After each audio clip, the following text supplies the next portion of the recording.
Hello everyone and welcome back to This Is Real Life. I'm your host Sheri, and on today's DIY Wednesday video, we're on location. We are at Teacher Jen's house. Come in, Teacher Jen. You may recognize Teacher Jen from the refrigerator clean out exercise video, the pole studio where I work. That's her pole studio. And now we are in her house to do a very quick, maybe not as quick as we'd like.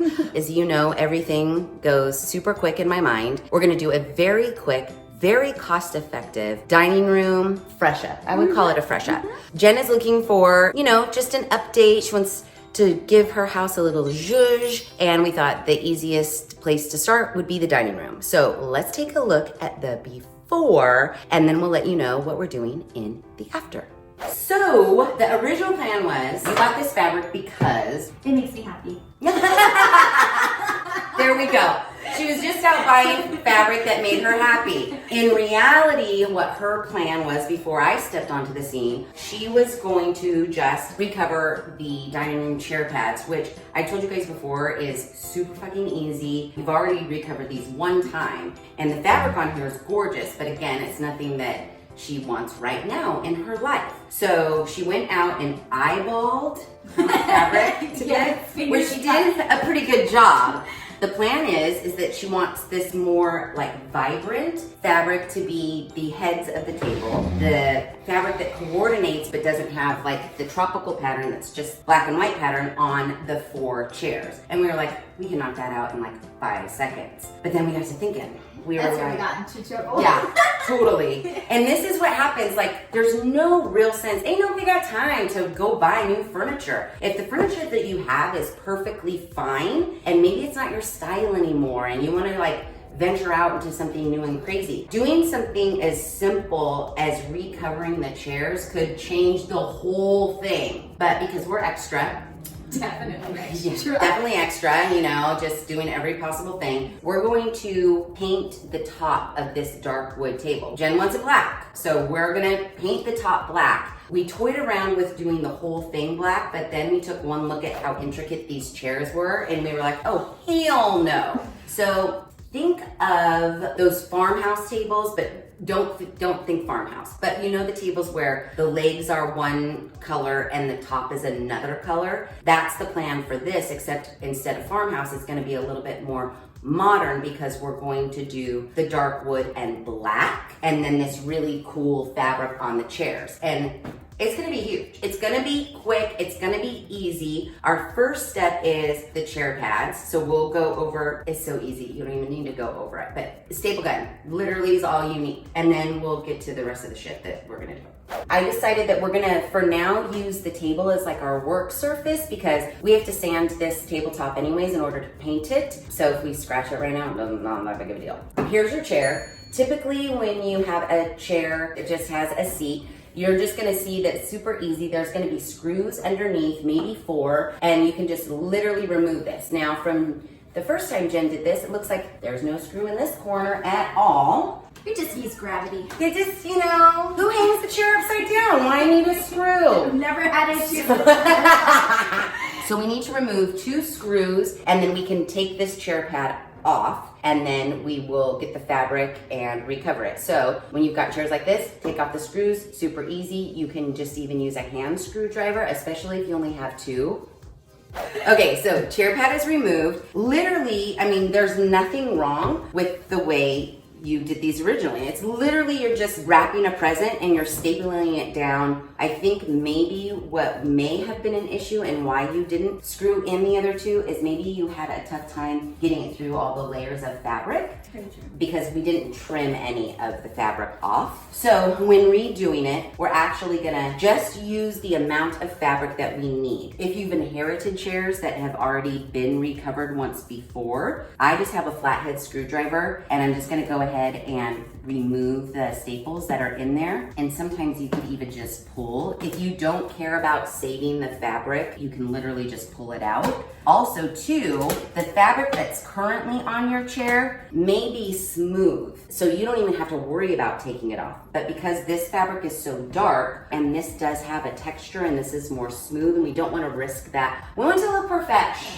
So it might take an extra step to get rid of the fabric that's currently on your chair, but for the most part, that extra step is gonna take you maybe 2 minutes per chair. If you haven't purchased your fabric already, you would measure your chair and give 2 to 3 inches based on the thickness of your chair pad all the way around. So let's say this is 18 this way, I would add 19, 20, 21, 22, 23, 24 for 3 inches on this side, 3 inches on this side, and then the length of it. And then you would go by your yardage of fabric. Or you could just guesstimate, like this square looks big enough, and then buy 4 squares or 5 squares or 6 squares, and then you'll be good that way too.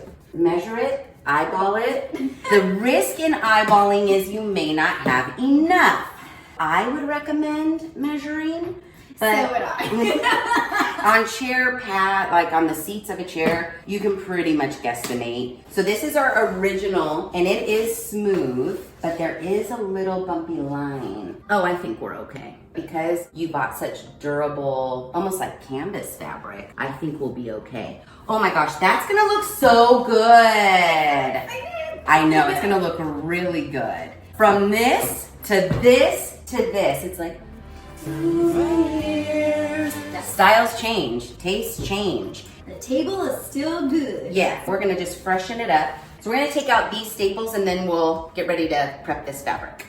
So, staple free, our fabric for our 4 side chairs, I've laid out. I am a big fan of don't measure everything if all 4 chairs are the same. So we're gonna measure the fabric for this 1 chair pad, and then we're gonna cut all 4 chair pad fabric pieces out at one time. Wanting to make the most of our fabric, especially because in this case, while I visually think we have plenty, what if we were being way generous and we were like, yeah, and then we got to the last one and there was barely a ½ an inch to spare. So basically I'm just folding out my fabric, making sure I definitely have enough front to back or side to side. It's good enough this way, but is it good? That's what I'm wondering. Oh, okay, I think we're good. So- It's so weird. Why does the pattern, is it my eyes? Oh, they cut it crooked, those motherfuckers at the yeah, Joann's. they did. Thanks, Joann's. Hold on while we figure out what is straight in this eye fuck pattern, I think. Like, it's tripping my eyes out and I'm having a hard time figuring out what's straight. So hold, please.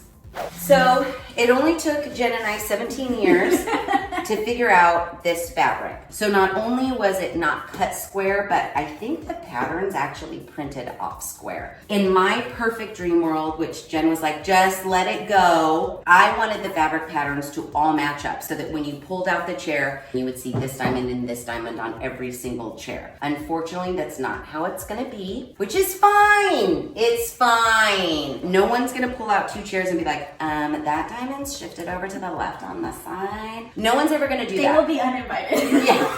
Guess what's not off center? Your car that's parked out front. I'm just saying. So we just folded the fabric to get the maximum amount of fabric because we didn't have any to spare. We don't want the fabric, obviously this pattern, to be wonky on the seat top, but we are going to have to forgive ourselves of where the pattern falls on the actual top surface. So you kind of want to get it lined up perfectly while looking at it, but the bad thing is you have to do everything from upside down. There is clearly a line that is created with the diamonds. Now, if I can see that when I pull this up and I'm keeping that line straight along here, the rest of my fabric should be the same. So how I staple gun fabric is top, bottom, top, and work from center out. Staple, staple. Staple, staple, staple, staple. Pulling as tight as possible. The worst thing that you could do is have loosey-goosey fabric. So don't be afraid to like pull the shit out of it. And it's really easy. You guys have all seen me fucking staple chair fabric on before. I'm gonna try to pull my staples back a little bit because I'm not exactly sure where the screws are going to be placed, but there's one. Now I'm gonna take it right from the center and pull as tightly as I possibly can while making sure my lines aren't off. Boom.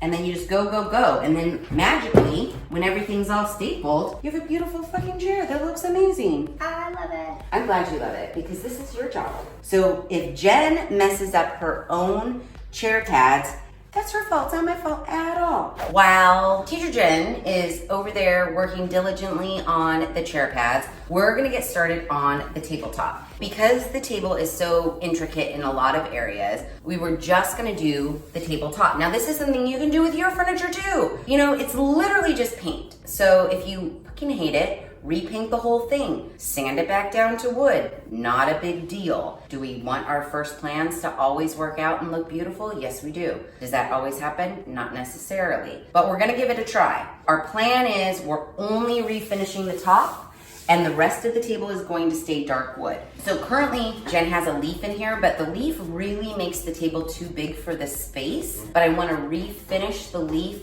while I'm refinishing the rest of the table. If your dining room table has a leaf in it, refinish the top with the leaf in. Even if you never plan on using the leaf ever in your life, you don't know, maybe you have Thanksgiving and every single person decides to bring a +1 and then you need the leaf and then you'll be real sorry when it's not finished properly. It's gonna be easy, it's gonna go quick, and plus, I got some pointers from this channel I started watching. Her name is Katie Scott. And she's like a professional furniture refinisher, which I'd like to think that I am too, but she's like really way better than I am. I followed all of her steps, and while the materials she uses are probably a little bit more expensive than I would have purchased, this isn't my table and I wanted to make sure I did it right for Jen, so I got everything that Katie Scott told me to get. So first step, Katie says, is we need to sand or scuff up the surface. So before we start sanding, we are going to clean off the top of the table with some hot or warm soapy water.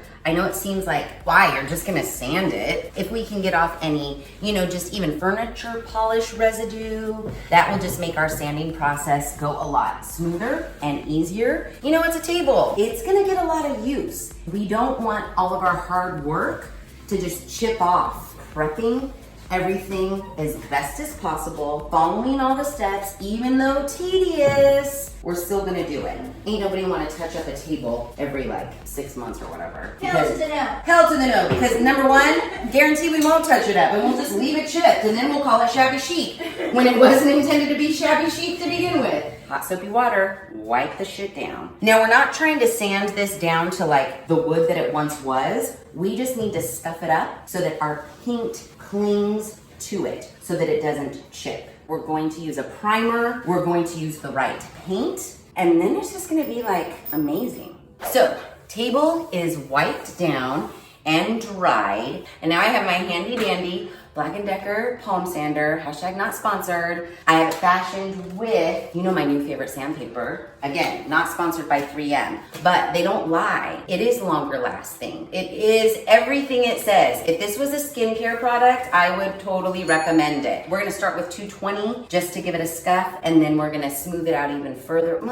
I think we're just gonna use 220. Because I did wipe it down, I noticed like right here, there's an imperfection in the wood that I do wanna smooth out as best as possible before we put any paint on it. Look for any deep scratches, even some things you might have to get some wood filler out. The goal is to get your painted surface as smooth as glass. I'm just gonna stay on the top, and I'm only focusing on the top. I'm not gonna hit my sander along the edge at all because for right now, we're not gonna be painting the edge. So I'm gonna sand.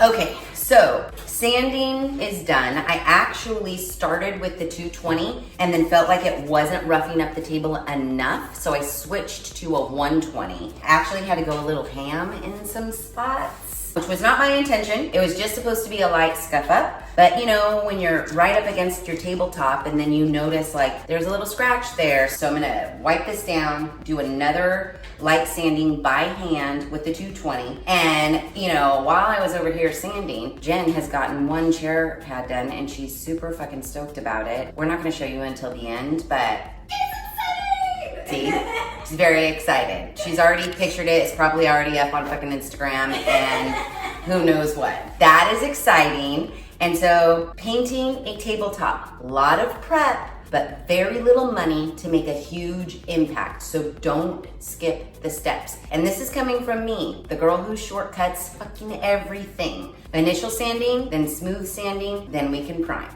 So I have prep sanded the table as much as I'm going to fucking do. Jen's still staple gunning away. Chair covers are looking amazing. I've hand sanded the entire table. The sander, electric sander, does leave swirl marks. So I was just making sure that I hand sanded those away, smoothed anything out. Now I really need to get off all of the dust. This table's heavy and we didn't feel like moving it outside. So we just said, we'll sand in here and we'll dust later. You gotta do what you gotta do.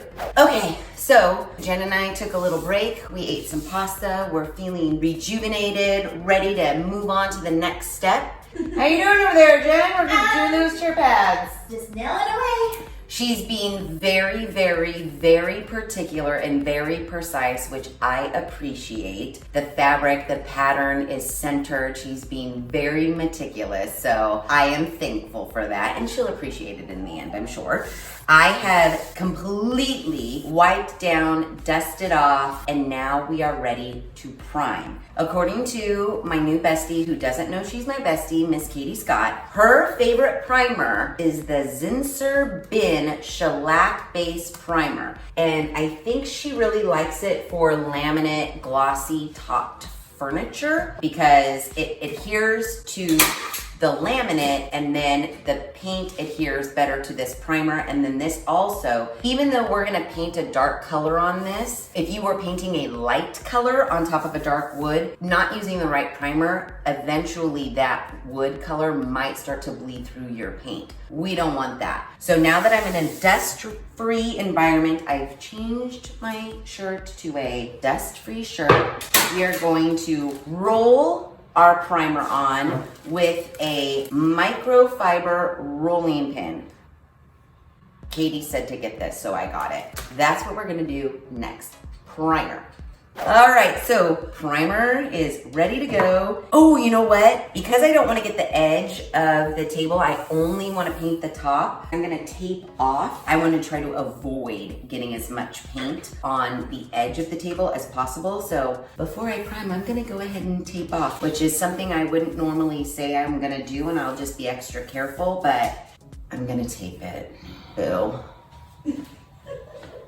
I pulled Jen over from her chair pad duty and we taped meticulously the edge of the table. This isn't something that you need to do. Your top of your table may roll over the edges and you won't have to tape anything. You are just gonna have to figure that out for your own table and what you want. For this, we wanted to make sure that a little bit of the wood on the edge showed so that it would tie in the wood on the chairs. So now we can paint freely with our 6-inch microfiber roller and our shellac-based primer. I'm just gonna do a coat. We gotta let this dry and then we gotta lightly sand it. It's like a lot of sanding. This isn't really a quick and easy furniture re-up, but it is a very cheap and a very impactful furniture re-up that I think the time that we spend now, we're gonna be like, holy fuck, that looks amazing. So I'm gonna primer. Ooh. I know, see, and it's like, oh my god.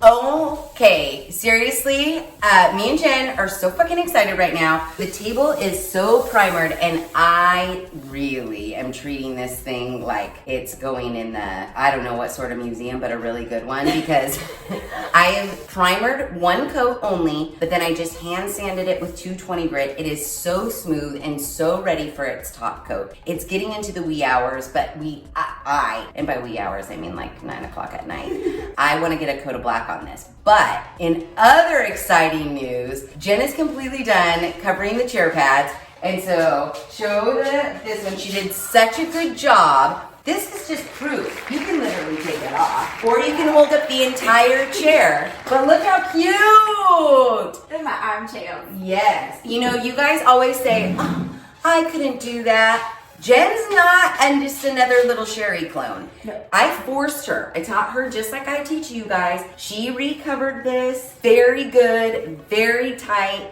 and I'll tell you what. Do you love them? I love them. And I think she loves them even more because she did them. Right? I do. Yeah. A little It's bit of that- sweat equity. Yep, and it's that pride in like doing something yourself and seeing the transformation. If we only did just these chair covers and not the table, it would we could have stopped there and it would have made a huge transformation, just a really big difference, but we're going the extra mile and we're so excited. Smooth as a baby's bottom. Yeah, it's gonna be good. So good. Okay, so for the paint, like I mentioned, Jen wants to do a black top. So I picked this Krylon chalky finish in black. The reason I went with the chalk paint is because Katie told me to. She did make a valid point, and I have experienced this. Anytime you paint a latex, even if you primer it, a latex has a tendency to peel over time. Like you can literally peel off sheets of the latex. Katie says not with this. So that's why we're doing it. It's a chalk finish. It's not like we're making a chalk board. I think it just has to do with like the texture of the paint, the way the paint's made. It has chalk in it, I don't know. We're gonna do 2 coats, lightly sanding in between each coat, and then we're gonna do a clear satin finish top coat. So this tabletop is gonna be so durable, your kids could tap dance on it and nothing's gonna happen. I'll grab my tap shoes. Yes, and I'm sure she has them. So while I have refinished, painted millions of pieces of furniture in my day, again, this isn't mine, so I want to make sure that it does last and I'm not shortcutting anything. And this is one of those videos where I'm going to tell you, don't shortcut it. Let's all do it the right way. I'm not going to lie, I just poured the black paint into the paint tray. It doesn't look as black as I thought it would look. And the paint that I had mixed was literally called Noir, which in French means black. I'm hoping that it just dries black and just looks a little bit charcoal gray because it's kind of making me a little bit nervous. I'm not gonna lie. But that little dab of paint that they did on the lid on the top looks black to me, right? Mm-hmm. Yeah, so here we go. Let's paint. Oh, it's exciting. We're gonna do 2 coats and sand lightly in between after this is fully dried.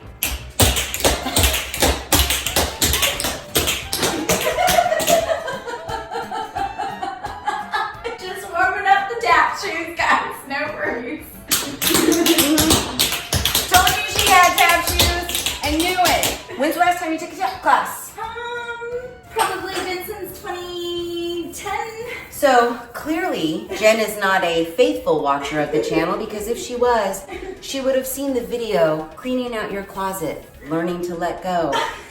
No one needs to keep tap shoes for 20 years when they don't, unless of course, they 2 pairs. You have 2 pair? Okay. I mean, this coming from someone that also still does have her split-sole jazz shoes that I literally cleaned out the closet with my old 7th and 8th grade cheer outfits and didn't throw those away either. So, I'll forget. Jazz shoes. Oh, those are your jazz shoes? Fun fact, Jen and I actually took dance at the same dance studio back when we were kids and then didn't really know. It's like you lose touch. And then when I started taking at the pole studio, Jen was the owner. It's like, who fucking knew that? Small world. So that's the backstory on me and Jen. Yeah, I'm just gonna keep painting this table, just 1 coat, and then we're gonna probably go to bed and then wake up in the morning and then I'll come back and we'll do another coat.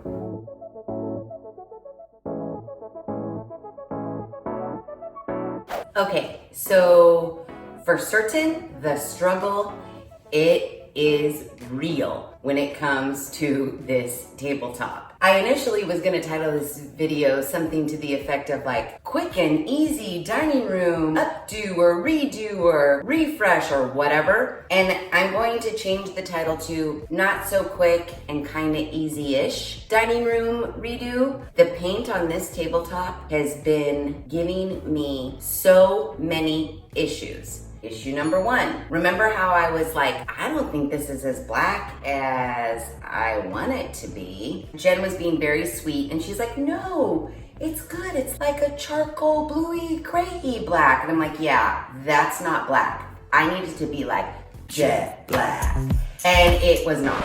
Sanded, primed, sanded, coat of charcoal black, sanded, another coat of charcoal black. Woke up in the morning thinking I don't like it one iota. So sanded it again, went back to the Lowe's, and props to the paint specialist at the Lowe's. I literally took the original paint can, went up to them and said, hey, quick question. This paint isn't as black as I thought it would be, and I'm wondering if you could just squirt some more like rich black in here and make it blacker. And he was like, totally. So he took my paint can, squirted some more black in it, and I came home and did the final coat in a very nice black. Guess what? They didn't charge me. He just squirted rich black in, shook it up, and sent me on my way. Props to the Lowe's for that. I was totally prepared to buy either another like sample or another whole can of this, but I didn't have to because the Lowe's came through. That was issue number 1, totally overcame. That makes 3 coats of black paint.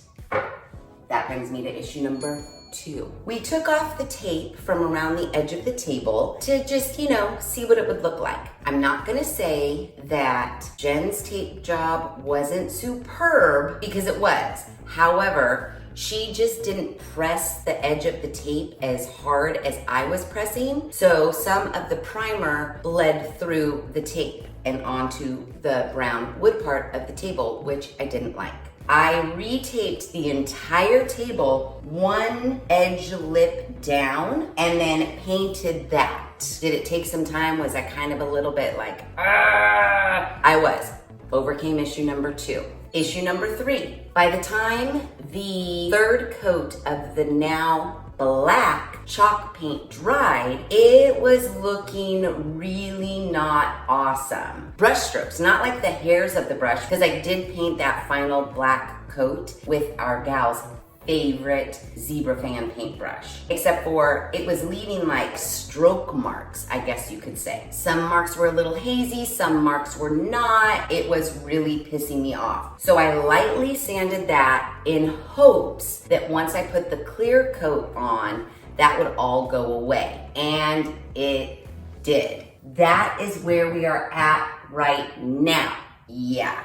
This tabletop has a lot of layers of paint on it. Now, everything I'm pretty satisfied, minus the fact that at like angles, you can see brush marks still. And I don't know what to do about that. It might be just how it's gonna be. I'm hoping after my final light sand and my final clear coat that maybe it won't be as noticeable, but maybe it will. What are you gonna do? For the clear coat, I did pick up this Minwax water-based polyacrylic in a clear satin finish. Our new best friend suggested that when you're painting dark colors, that you put a little drip of your paint into your clear top coat. Why she says to do that is that sometimes a clear coat can leave like a haze or like a milky white over dark colors. So by putting a little drip of your dark paint color into your clear coat,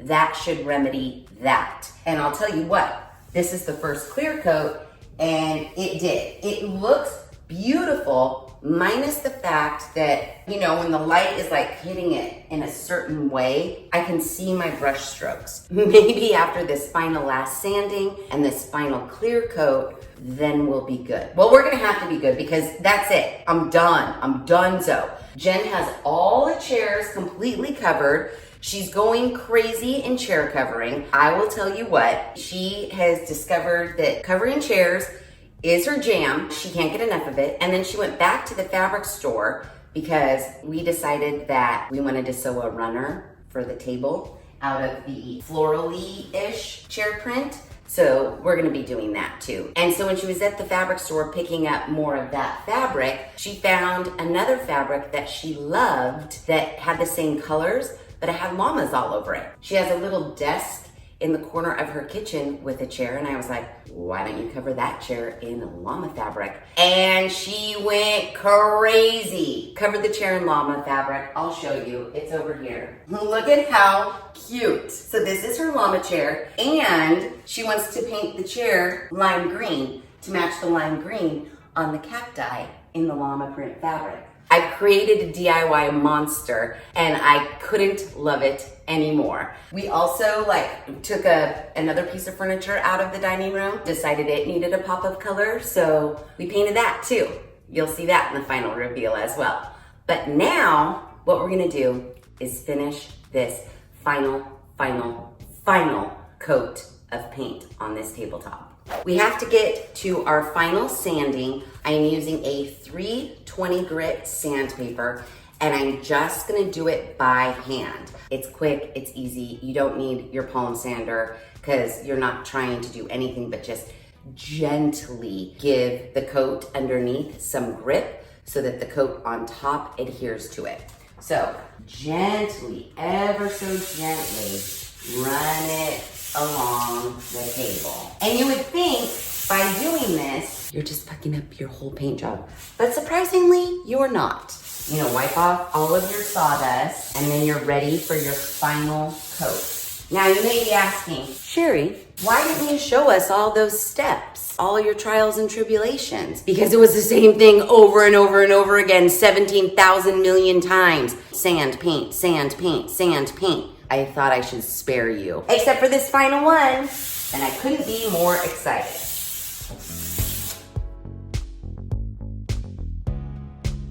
Okay, we are ready for our final coat. I am painting the final coat with the Zebra fan brush.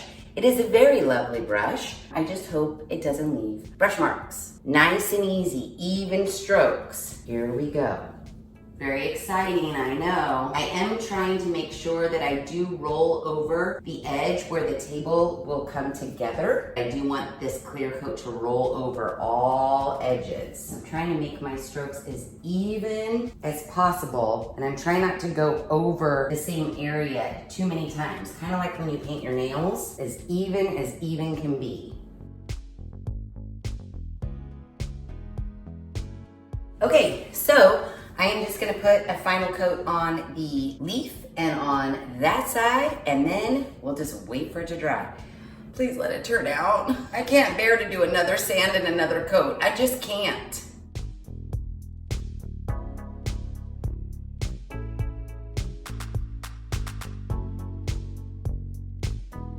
Okay, the final clear coat is done.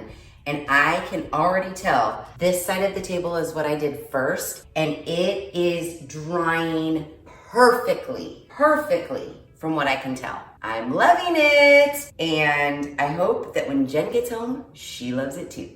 Okay, I think we're dry enough to remove the tape to see if we want to do a little bit of a clear coat on the very edge. Everybody, can you please just cross your fingers? Can you please just cross your fingers for me right now? Because this is where it gets pretty scary. So far, so good. So far, so real good. Oh, we're looking good. Okay, uncross your fingers, everyone. Uncross your fingers. Everything's great. This edge looks superb. I know you can't really see it right now, but wow. I'm not gonna lie, I did a fucking amazing job. And I made sure that I was running my fingernail along the edge so nothing seeped through. Holy shit balls, this is so sharp. Oh my God. I'll get you in for a close-up. You guys are gonna die. We wanted to be able to leave a little wood edge, so that wood edge kind of ties in the wood of the chairs, because we did not have to want to refinish the chairs. Oh, come on, it looks so good. Wash the paintbrush, we are done. All the tape is removed, and now I'm gonna bring you guys in for the close-up on the edging. I can't get over it. It's so good. Look at it. Can you see that? What? Look at how beautiful that edge is. I know. Doesn't it look so good? I'm so thoroughly impressed. We're pretty much done. The only thing you have to do is do not let anybody set anything. Don't even let them breathe on your refinished piece for 48 hours. We're not gonna use the leaf all the time. Jen will use the leaf when she has like a big dinner party or family over, but for 48 hours, I'm gonna leave the leaf. Like, there is a part of me that wants to like take it out, put this together, but no, don't do that. Just leave it like it is for 48 hours. I know, it's killing you right now because it's killing me. Don't touch it. You don't wanna mess up all your hard work. You've come this far and you don't want it to get jacked up. So I'm literally gonna wash my paintbrush out, put all my supplies away, and just let this sit here for 48 hours. And the next time you see it will be the final reveal. Okay, so it's been a very exciting and very long, I would just say weekend, because technically it went over into like Monday and Tuesday, but we didn't like really work all day on Sunday. Oh, a bug.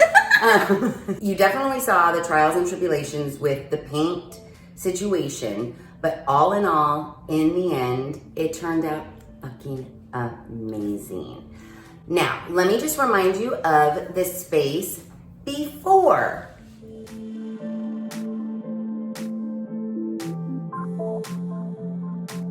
And now, let's take a look at the space after. Da-na-na, da-na-na, da-na-na. I know, right? We went a little crazy. It started with a very quick and very easy-ish dining room table makeover. Jen recovered the chairs.